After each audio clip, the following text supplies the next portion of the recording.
I reject your doubt and substitute my own.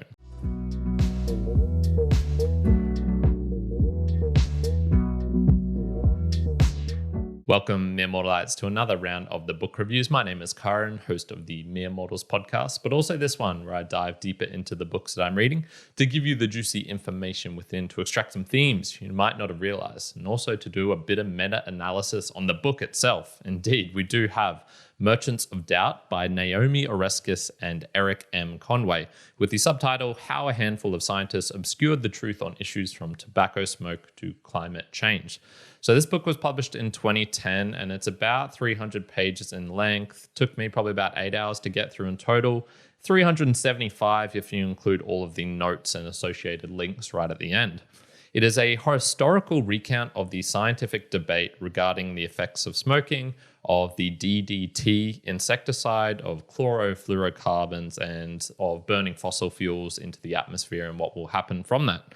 So what will happen from that? Well, we see that obviously with smoking, it has a lot of health issues, particularly lung cancer. We saw with the DDT insecticide, there was eco damage, the ozone hole, acid rain, global warming. The list goes on. And basically the book is talking about how there was a select group of individuals who really tried to seed doubt about the scientific validity of what was actually happening from the kind of cause and effect, and really trying to throw doubt into that, make the public unawares or uncertain if this was true or not.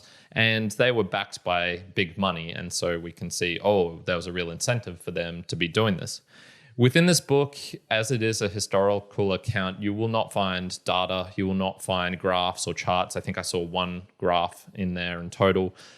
But there is plenty of sources at the end, and it's told in a mostly neutral tone, although that shifts slightly towards the end of the book, and we'll talk more about that as we get into this. Who were the authors? Well, Naomi Oreskes and Erik M. Conway are both historians of science. They're both academics with PhDs, and it really shows in the way the book has been written and also the way that the book is presented. Let's jump onto the first theme, which is merchants, buyers and sellers of commodities for profit. So who were these merchants of doubt, and how did they go about selling their product, which actually was doubt? That is what they were kind of getting paid to do. I don't think it's actually worth naming the kind of people in here. There were prominent scientists for sure, and there was about 5 or 6 of them, which this book repeatedly named, and we could see them popping up across these various different topics over a span, I would say, of about 3 decades. I find it somewhat irrelevant, and I think it's more important to go about how were they doing this, and we'll get onto the why in a little bit. So I'm going to jump here onto page 166, and this talks about how they're actually doing it. So, suppressing evidence, misrepresenting what their colleagues had done and said, taking quotes out of context, making allegations that were unsupported by evidence.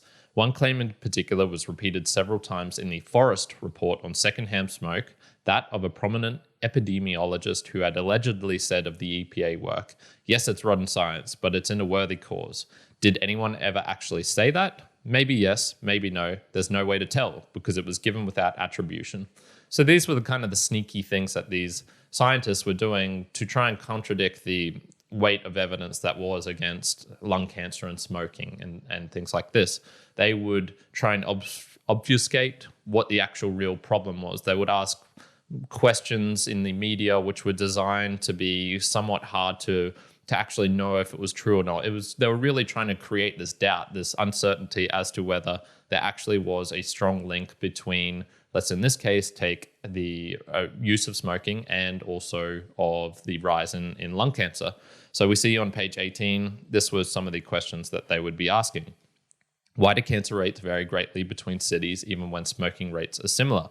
Do other environmental changes such as increased air pollution correlate with lung cancer? Why is the recent rise in lung cancer greatest in men even though the rise in cigarette use was greatest in women? And then it goes on to say, none of the questions was illegitimate, but they were all disingenuous because the answers were known.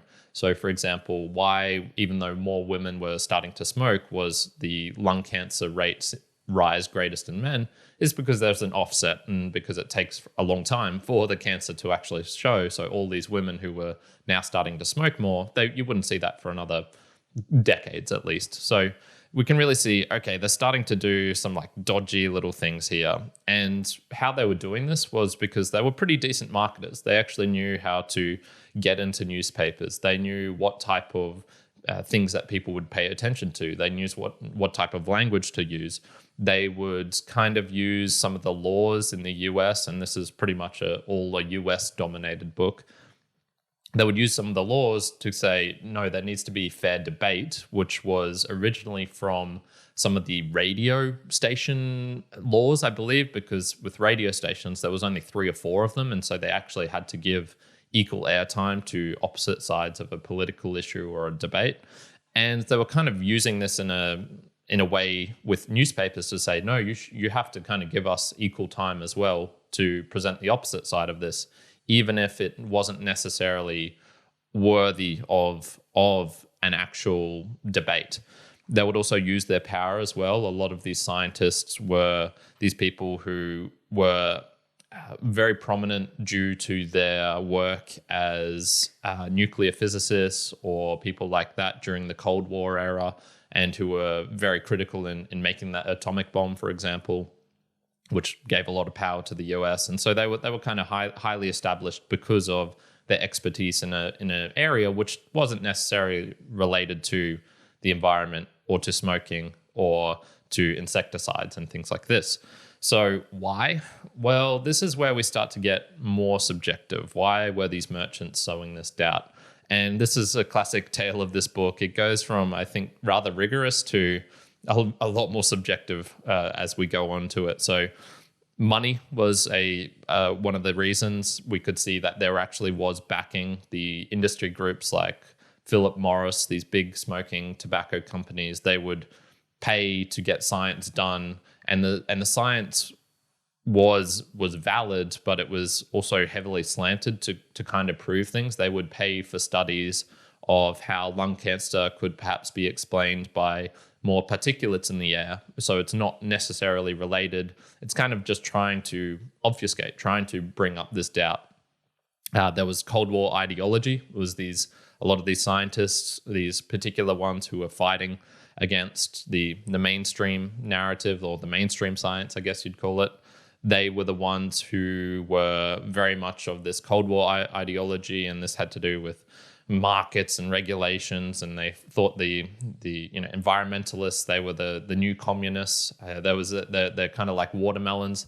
They're green on the outside but red on the inside. I kind of like that analogy. I thought that was pretty funny. Political motivations, they were doing this because they wanted to rise up the ranks in the US establishment. They wanted access to get to the president, and even things like perhaps they were smokers themselves and they just wanted to deny the discomfort of having to quit smoking. Many reasons as to why they were doing this. Very hard to prove any of them as to what exactly their motivations were. But what's the outcome of all of this? What actually happened from these merchants who were buying and selling doubt and really trying to throw shade onto what the mainstream, and when I say mainstream, I mean the weight of the scientific community was behind. In this case, we'll just take the scientific community saying, yes, there is a very strong link between lung cancer and smoking, and there is a causal relationship from that. If you smoke, you will have a much more greater likelihood of getting lung cancer. Well, things got delayed. That was basically the main outcome from this. In the case of the smoking, this is where you can say, okay, this was really, really unethical, because the scientific, the reports, internal reports within the smoking companies and tobacco companies, I should say, they knew that there was a causal link between these two things, smoking and lung cancer. And they kind of knew there actually wasn't any doubt. It was pretty much proved. And so their internal reports were all related to, okay, how can we throw doubt into the public mind as to whether it actually is true? Because they obviously don't want to go out of business. They want to keep selling cigarettes. And this is where you can say, okay, that's really messed up, because that is actually killing people. That is actually causing a great amount of harm. When it gets into the other aspects related to the ozone, related to the environment, where it's not harming anyone particularly, that's where it gets a little bit more iffy. And they even mention this in the book itself. So in the summary for chapter 3, which is on page 106, if the US government had established a strong regulatory regime on acid emissions, then the industry might have done more to innovate. I'm emphasizing a couple of words here. And if technological advancement had made it easier and cheaper to control emissions, then industrial resistance to tightening the caps as time went on would have lessened, and it might well have been easier to tighten the regulations over time, giving the forests the protection that science showed they really needed. This is admittedly speculative. We will never know what would have happened had a different approach been taken. However, one thing we do know for sure is that doubt-mongering about acid rain, like doubt-mongering about tobacco, led to delay, and that was a lesson that many people took to heart. So even in this case, we say, okay, the acid rain, was it killing people? No. Was it damaging the environment? Yes. What did this delay do? Did it really have these huge impacts across the world? I mean, here we are, 40 years later after this, maybe even more, 60. Was this acid rain still detrimental to this day? I don't hear about it. Maybe it was. Maybe there are ecological studies showing this, but we can really see, okay, the main thing that came from this was delay. In the case of the smoking, I think that's really, really unethical, and I'm pretty sure a lot of people got sued for that, the tobacco companies, and I think some people faced jail time. They didn't mention any of that in this book. But with the acid rain, with the ozone hole, with global warming, with the DDT insecticide and the ecological damage that was doing, I would kind of say that there was no real big outcomes from that. At least that was my impression from reading this book, which is kind of getting us into the iffy, the doubtful side of things. Doubt, uncertainty, distrust, and hesitation. So that is our second theme. Doubt really seems to be a mental state. And it's kind of between belief and disbelief, getting to the paradox of life. You very much know how I like talking about paradox in these book reviews. So what we see in this book is that the scientists themselves admit there is no certainty. You can never be 100% certain on anything. I think we all somewhat accept this in the legal system. You know, you have to prove something beyond reasonable doubt. And what is reasonable? Well, reasonable is not the same as certain. It's not the same as 100%. How can you try and find this out in this case? Well, this book argues that that it should be about the weighting, it should be about peer review, it should be about the scientific method, and these are the things that are most important. And I would, by and large, agree with that. But how to decide? And I've got some rules of thumbs that I've actually created from reading this book that I think are useful in determining if you've got some information coming in from conflicting sources and they're opposing each other and they're doubtful and it's creating doubt, which you should kind of side with, or how you can filter these out. That will be coming up in the observations and takeaways, but you basically need to choose eventually. And jumping onto page 265 here, there was an interesting aspect which relates to these actual book reviews. So here we go. These attacks have had a chilling effect. At a recent conference, a colleague told one of us that in IPCC discussions, some scientists have been reluctant to make strong claims about the scientific evidence, lest contrarians attack us. Another said that she'd rather err on the side of conservatism in her estimates because she feels more secure. Biologist Carey Fogg has described how many Danish scientists gave up trying to correct the many false claims propagated by Bjorn Lomborg because they did not wish to be subject to misrepresentations of their work and victims of vicious personal attacks. Intimidation works. This is an interesting section because I've reviewed 2 of Bjorn Lomborg's books on this channel before, that being Cool It and False Alarm. And I thought those books were relatively reasonable. He showed a lot of data in that to support up his claims. He was not denying global warming. He admitted, yes, global warming is happening. And his thesis was, what should we do about it? We don't need to go too crazy and enact things like the Kyoto Protocol. We should be able to like take our time. There will be technological innovations.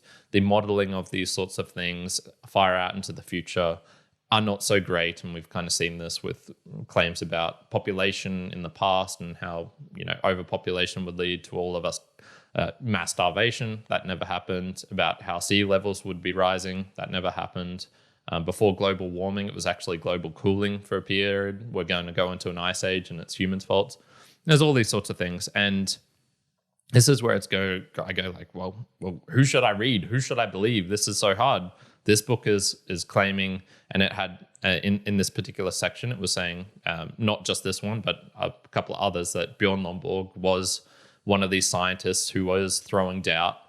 They didn't accuse him of having industry backing per se. Well, actually they did, yeah, but not to the extent that some of these other ones were, who did show up across multiple avenues.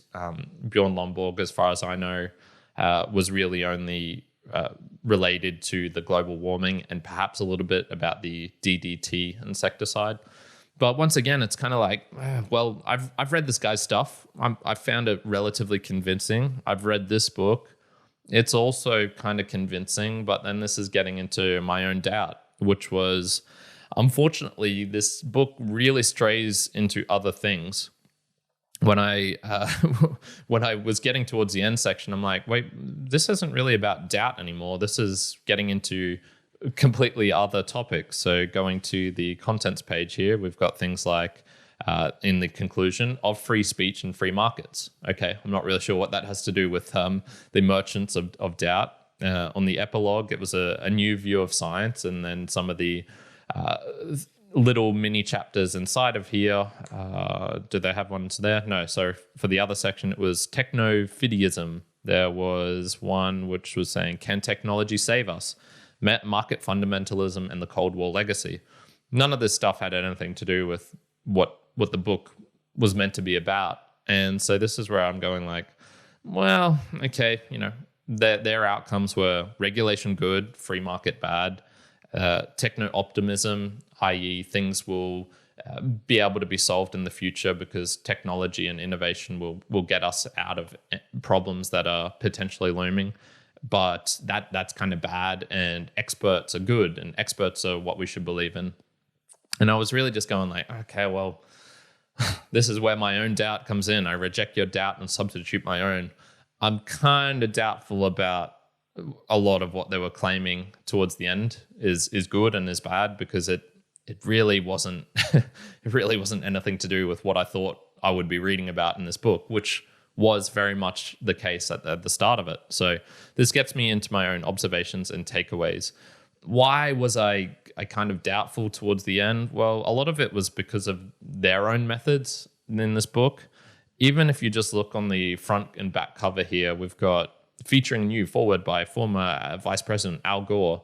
Important and timely, we ignore this message at our peril. Elizabeth Colbert, author of The Sixth Extinction. On the back page of this, we have 6 different reviews of people saying how it's a fascinating account of a very thorny problem. On the first couple of pages here, I see probably close to like 15 to 20 reviews of this book. And it's like, well, are reviews of the book, is that what's meant to convince me of what's in here? Or should I actually read the thing? Once again, I was reading through this and they were talking about, the criticality of looking at the sources, of seeing where they're getting the information from. And I'm like, okay, well, I can kind of do that to a small extent at the very least. And what I saw was in this note section they have at the back, which goes for about 75 pages, and they've probably got a total of, there's got to be at least 1,000 in here. We can see with this, okay, the notes when they're really talking about how doubt was being thrown up about the scientific studies of smoking and of the ozone hole and of acid rain, they've got decent sources in here from what I can tell. They're mostly related to public journals of public health, social sciences and medicine. They're referencing, I suppose, more the rock solid kind of science sources. When you get into the end section here, this is where it all becomes New York Times, Wall Street Journal, Washington Post. And that's where I'm kind of going, okay, well, those are newspapers, and those mainstream newspapers, what do they really have to do with the science? They kind of report on the science. Once again, it's kind of, I feel like they're doing a lot of what they're railing against in this book, which is creating bogeymen. In this case, it's these bad scientists who are trying to throw doubt on all of these various issues. They made a very convincing case at the start of that, but then towards the end, it's getting towards, okay, there's a bit of hyperbolic language getting thrown in here. Some of this might be out of context. It's kind of hard to tell. I really was just going, well, their own methods in kind of presenting this book, it wasn't reflective of. It was kind of like the pot calling the kettle black or something like that. They're railing against these people doing these dodgy things, and then, not that I'd call them dodgy per se, but I mean, this book's not scientific. It's not presenting data and graphs. It's talking about how other people have been talking about data and graphs. So yeah, once again, I'm kind of just iffy on a lot of the conclusions that get towards the end here. And one of the reasons from this is because you can kind of see just how much politics is involved with all of this. Jumping on to page 205 here. So this is one of the reports that was being done by, I think it was the IPCC, which I'm not actually sure what it stands for. It's an international body, and they had, delegates from the Saudis were coming in, and then there was a delegate from the lone Kenyan, Australia, Canada, New Zealand, Netherlands, Kuwait, United States, Britain. And basically they're trying to create this report, and it's related to global warming. And so we get to this part in here.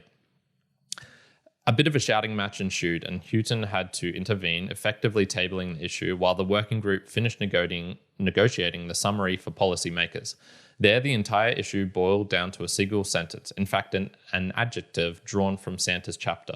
The balance of evidence suggests that there is a blank human influence on global climate. What should the adjective be? Santa and Wigley wanted appreciable. This was unacceptable to the Saudi delegate, but it was too strong for Bert Boland too. One participant recalls the group trying about 28 different words before Boland suggested discernible. That clicked, and the outcome of the Madrid meeting was this sentence. The balance of evidence suggests that there is a discernible human influence on global climate. What the fuck? They're just arguing over this one word. Lordy Jesus, that doesn't sound super scientific at all. And it's not meant to be. That's about politics, but a lot of this book kind of gets into politics as well, which is straying away from what I thought was actually meant to be talked about in this book. I thought this book was about how a handful of scientists obscured the truth on issues from tobacco smoke to climate change. And it did a decent job of that until about midway through, and then it started getting onto other stuff. My last one here. So I talked about some rules of thumb. Well, what are the rules of thumbs that I've taken from this? And funnily enough, a lot of these I think actually rule out this book in itself for how much weight I should put on it in terms of the outcomes of believing what it's saying, of taking to heart things about free speech, about free markets, about regulation, and things like this. So my own rules of thumb that I've gotten from this, in the context of trying to discern what is true when there is a debate or doubt being thrown about a scientific issue. So, number one, look for the most dispassionate people using the least inflammatory language. Number two, add more weight to the historical red flags of the actors and their funding. So who are these people getting funded by? And would that funding influence them to talk about certain things? For example, they highly praise experts and scientific experts, and they're amazing and things like this. These two authors are funded by universities. They both have PhDs. They're going to be talking about why getting a PhD and being an expert and going to university is more powerful than, say, a random person doing their own studies out in the wild or things like this. Number 3, doubt is useful if it is due to conflicting statistical data, not if it is from a lack of data. So we saw this many times where these people who were arguing against climate change or global warming or lung cancer or the ozone hole, they were bringing up doubt kind of from the lack of data, saying there's not enough data to prove this. We're not unsure about this. What is much more worthy of showing interest in and considering, if there's 2 different studies and they're showing different things, well, that actually is worthy of doubt. That is worthy of, which of these is correct? Hyperbole so number 4, hyperbole is a yellow flag. Everyone uses it for an extra oomph of persuasion.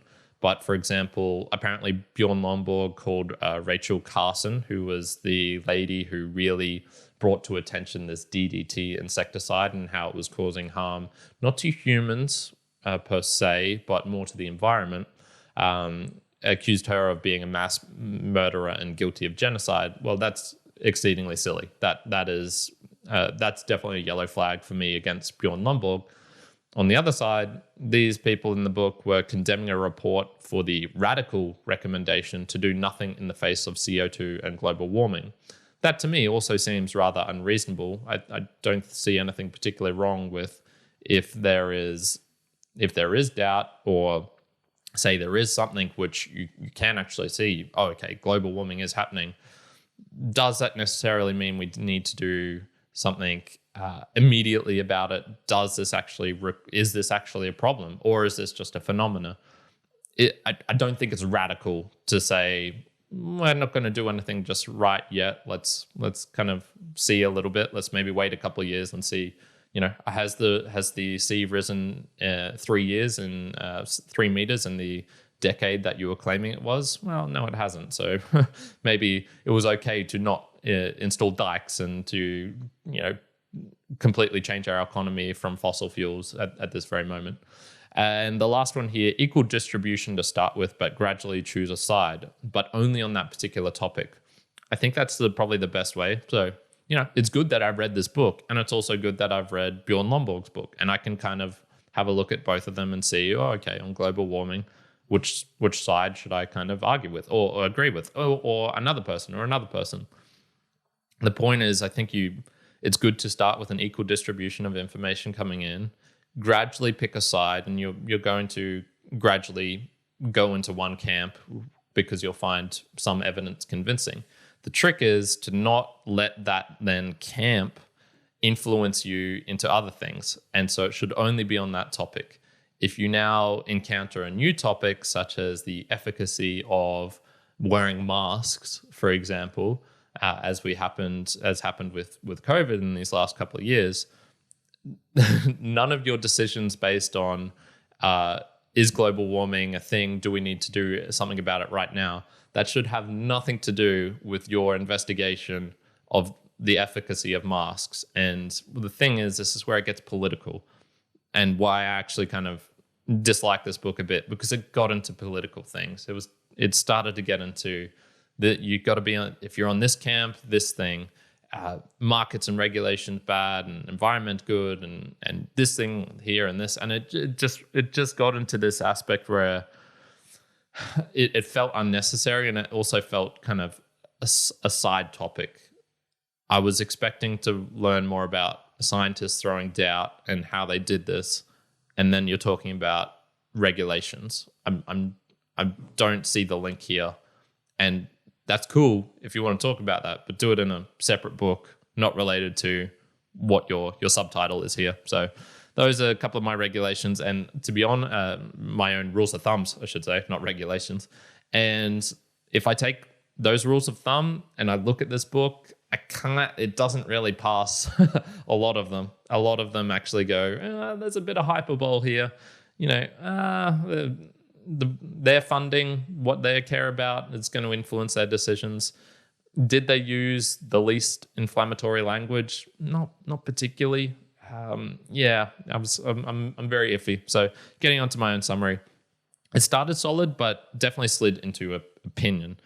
I think it was quite useful when they stuck to the topic, this being the tagline, the subtitle, And I learned a fair bit about smoking, about the DDT insecticide, and global warming denial. I did learn about how people were denying these things, kind of the tactics that they would use, why they would perhaps have some motivations for doing this.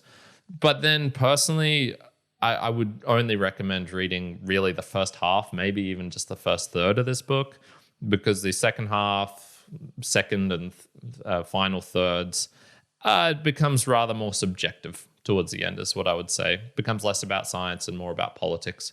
So overall, I'm going to give Merchants of Doubt probably a 4.5 out of 10. I think what you can learn from this is to learn to apply critical thinking, and then apply that critical thinking to this book, I think is a useful thing to take from this. And that is it for today, my mere mortalites. Thank you for joining me to the end of this video. What are your thoughts on Merchants of Doubt, on these two authors, on global warming, on all of the topics that were touched within here, on science and politics? And actually, don't tell me about the politics. I don't care. Let me know about the science and the scientific method. What did you think about that in here? The best way to do that is obviously just to leave a comment. If you want to like and subscribe and hit the bell, do all those things, I would very much appreciate it. And I would also just recommend checking out the Mere Mortals podcast. A lot of the ideas, themes that I take from these books, topics, we actually discuss over on that podcast, which is more a back and forth between me and my friend Juan and guests that I bring on. And I just think if you enjoyed listening to this, enjoyed listening to me, you probably will enjoy that podcast as well. So a little call out there. Wherever you are in the world, I do hope you're having a fantastic day. Ciao for now. Kyrin out.